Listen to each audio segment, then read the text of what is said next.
Bismillahirrahmanirrahim. Assalamualaikum warahmatullahi wabarakatuh. Innal hamdalillah nahmaduhu wa nasta'inuhu wa nastaghfiruh wa na'udzu billahi min shururi anfusina wa min sayyiati a'malina. May yahdihillahu fala mudilla lahu wa may yudlil fala hadiya lahu. Asyhadu an la ilaha illallah wa asyhadu anna Muhammadan abduhu wa rasuluh. Allahumma salli ala Muhammad wa ala alihi wa sahbihi wa man tabi'ahum bi ihsanin illa yaumiddin. Qala Allah ta'ala, a'udzu billahi minasy syaithanir rajim. Ya ayyuhalladzina amanu taqullaha haqqa tuqatih wa la tamutunna illa wa antum muslimun. Amma ba'du. Saudara-saudaraku yang dimuliakan Allah, pada hari ini kita akan merenungkan satu tema yang sederhana tapi sangat penting, kecil tapi mematikan, yaitu lisan.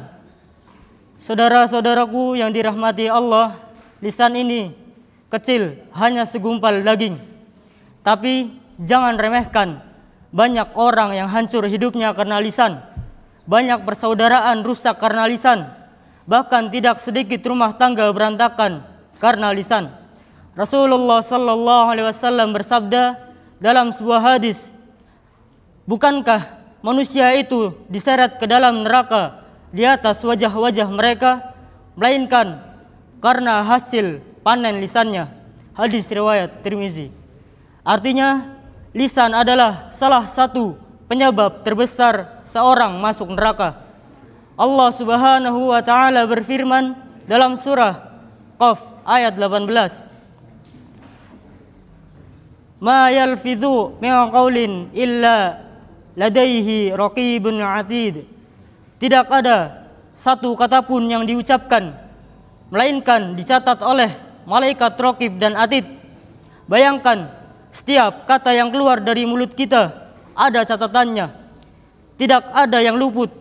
Mau itu serius, bercanda, status di WhatsApp, komentar di Facebook, semuanya tercatat. Dalam surah Al-Hujurat, Allah juga mengingatkan kita untuk tidak saling mengejek, tidak mengolok-olok, tidak mencari kesalahan orang lain, dan tidak menggunjing. Semua itu sumbernya dari lisan.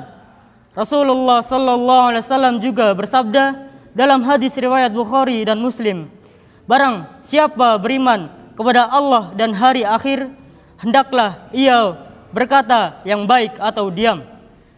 Simpel sekali pesannya, kalau tidak bisa berkata baik, lebih baik diam.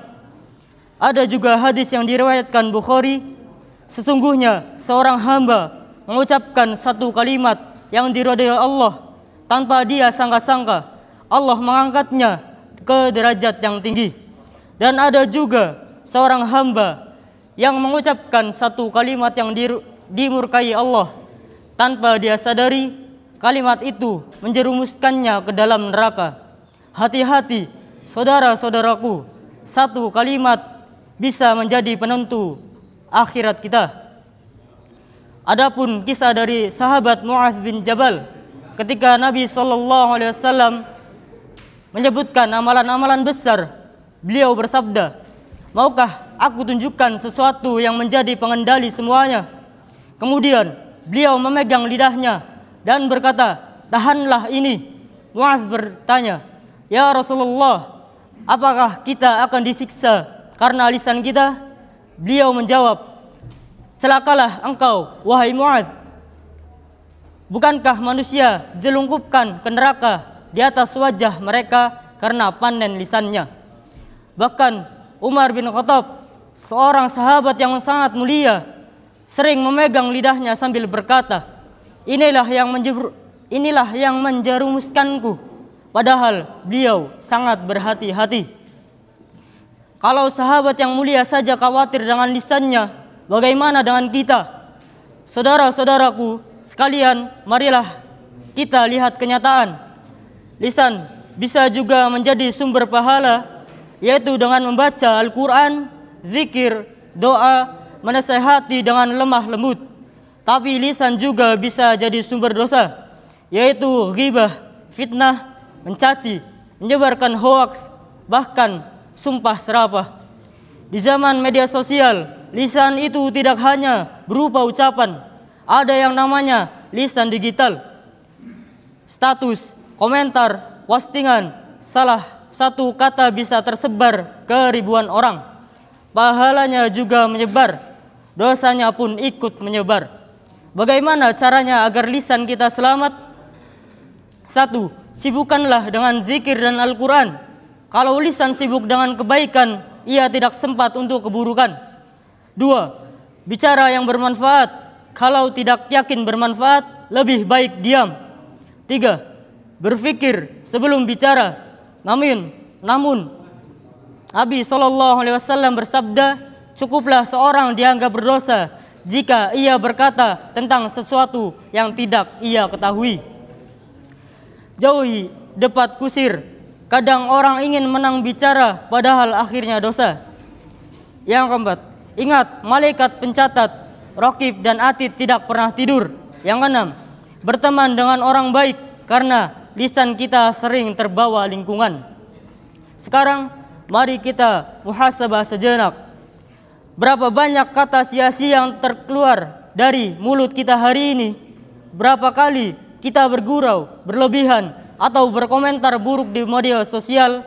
Dan berapa kali kita membaca Al-Quran dengan lisan kita hari ini? Kalau jujur, mungkin masih lebih banyak kata-kata yang sia-sia dibandingkan kata-kata yang bernilai pahala. Saudara-saudaraku yang dimuliakan Allah, lisan ini kecil tapi mematikan. Ia bisa menjadi jalan menuju surga, tapi juga bisa menjerumuskan kita ke neraka.